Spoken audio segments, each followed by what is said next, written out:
They killed my close friend. They ambushed him and fired. He died in a hail of bullets that was meant for me. I worked hard to build a successful business. It wasn't sexy or glamorous, but I'd identified a gap in the market. Waterproofing. Everyone needs their leaks sealed, right? From government buildings to shopping centers. It was all going well until, let's call him Thabo, called me asking for a protection fee. Pay or die, he said. I refused. That's when they killed my friend, thinking it was me. We happened to drive identical vehicles, you see. Same color, same make. And that's how I quit the business. We'll call this guy Jeff.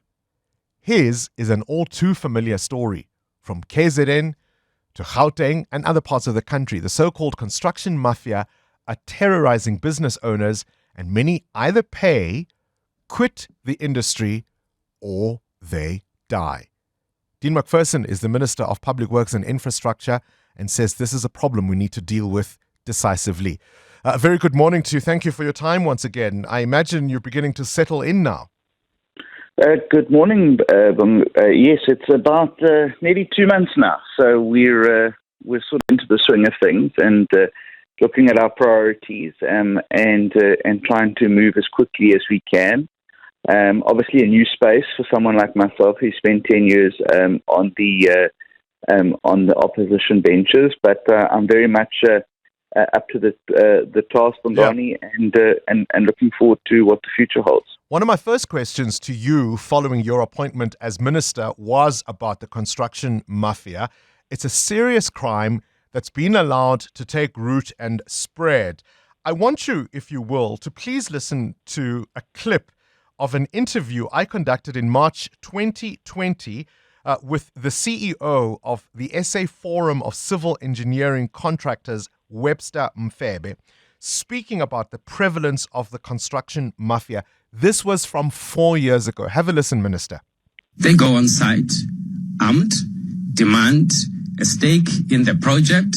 If you refuse, they say, okay, if you don't want us to be your subcontractors, pay us 30% of the value and we'll walk away. If you refuse, there are consequences. In 2016, they killed a black contractor in cold blood who refused to cooperate with them.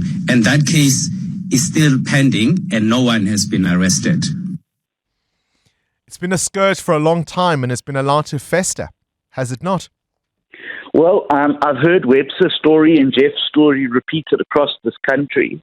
And, you know, I always get infuriated, Bongani, when people try and tell me, no, these aren't mafia people, as you would try and term them. They're actually just local community forums. And it's entirely not true.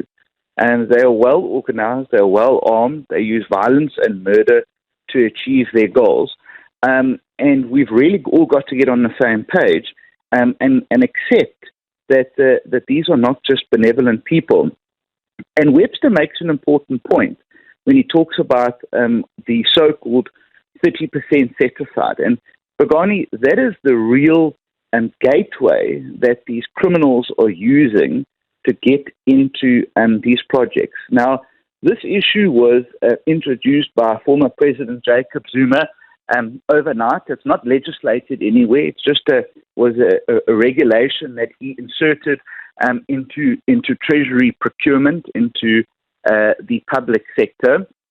And that has given rise to the construction mafia. Now, I don't doubt for a moment, and I don't want anyone to misconstrue what I'm saying, that we should be saying that we must involve small businesses in the built environment.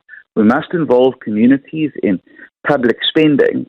But are we getting what we want out of the so-called 30% set aside, or is it actually the cause of the problem? And I think that what we should be doing is having a conversation about how do we empower small businesses and local communities without creating this open door that we have for them. And for me, that's an important conversation that we need to have, and we need to close that door, and we need to make sure that empowerment and opportunities are given to the people who need it, not those who come demanding it with guns. I mean, I wonder if it's too late because, of course, what you're referring to there is that 30% local procurement requirement and beneficiation for local communities. I wonder if the horse has already bolted.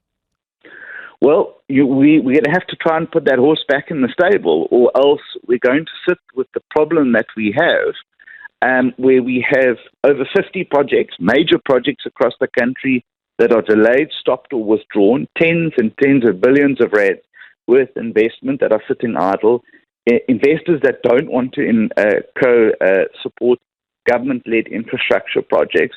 So we really have no choice, because if we don't win this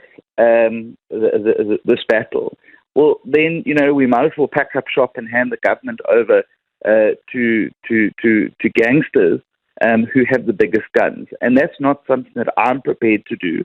It's not something that the government is prepared to do, and so we're going to have the difficult and uncomfortable conversations that are needed. And in my view, it starts at the so-called 30% that came out of nowhere. It was just announced one day. I think it was a speech in Parliament, the former president sort of said, and then Treasury had to scramble to create this regulation. And that then has also then translated into private sector building projects, shopping centres, private schools, hospitals, wherever that may be. And now these guys arrive at those construction projects and say, give us 30%. So that is the door that we have to close. And we have to make sure that we empower people like the gentleman who just spoke in your interview. Because, how is it if we're a government and the country is saying, well, we need to increase opportunities, particularly in black operators in the construction site, and they are the ones who are saying, but we're actually being kept out by these people. There's something fundamentally problematic with that statement. But also, how much is this a failure of crime intelligence? Because the part of the difficulty around this is that it's morphed into other things. I mean, these criminals are so emboldened, they're now diversifying into extortion rackets. And that's led to the targeting of regular businesses, from retailers to schools or even street vendors. The message quite clearly here is crime pays. Absolutely, Bongani. And look, I'm not the Minister of Police, but I do know that Senzo Ngunu is a tough chap. I wouldn't want to be on the wrong side of him. I know that he is very committed to this issue.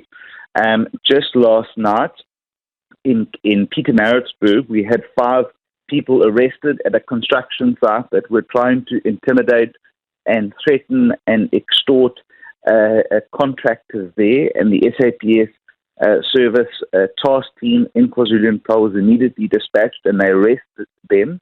They will be appearing in court this morning. That's what we want to see more often. That's what the public want to see more often. But absolutely, we really need intelligence to step up to the plate. Surely we must know who these people are. They have deep links. We know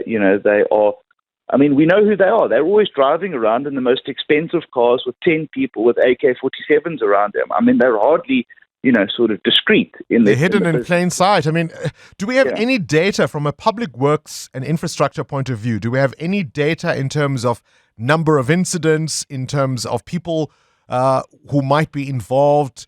Do we see any trends here? Do we see any kind of modus operandi? What intelligence, what information do we have? Look, I mean, I don't operate in the intelligence space, but I can tell you that in the last financial year, there were around over 600 incidences of these reported cases of extortion, of threatening, of intimidation. And I would say reported, because there's always a whole lot that aren't reported, because there are people, quite frankly, that just pay. And so, I think it's a lot more than that. Sure. But, what investors have told me, Bongani, and this is the real point, is that government cannot build infrastructure on its own. We don't have enough money. So we need to crowd in and pool in private sector investment to leverage what we have.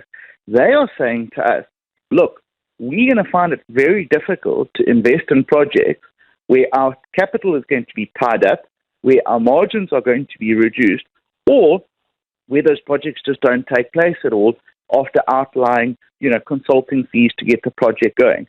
So, you actually create an uninvestable situation in our country where, people don't want to come alongside us. And that's why it is such an inherent danger and a crisis for our country if we don't deal with it, because all of a sudden infrastructure development and maintenance could come to a halt because either government can't get its projects in the ground, or we refuse to have, or people refuse to work with us and invest alongside us. So that is just the worst scenario that faces us, actually. My worry, Minister, is that there doesn't seem to be a coordinated plan, all hands on deck, people cooperating with each other across various departments and mandates and entities. I mean, the president promised to turn South Africa into a giant construction site in 2018. It's a promise you have repeated. But with this kind of organized, violent crime, like I suspect you might not be able to keep it. Well, look, Bongani, I like to try and keep my promises, and I've spoken with the president about this. I think we are in agreement that we have to tackle it. We're in agreement that we want to turn South Africa into a construction site.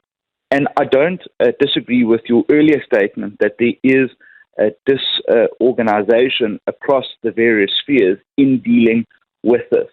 So that's why I've said to at least a number of NECs and publicly that we need to get in the room, we need to have a discussion, we need to hear from some people like General Mkhwanazi, who I think has taken a very tough stance on crime, to say how are we going to deal with these chaps once and for all, because we want to take our construction sites back.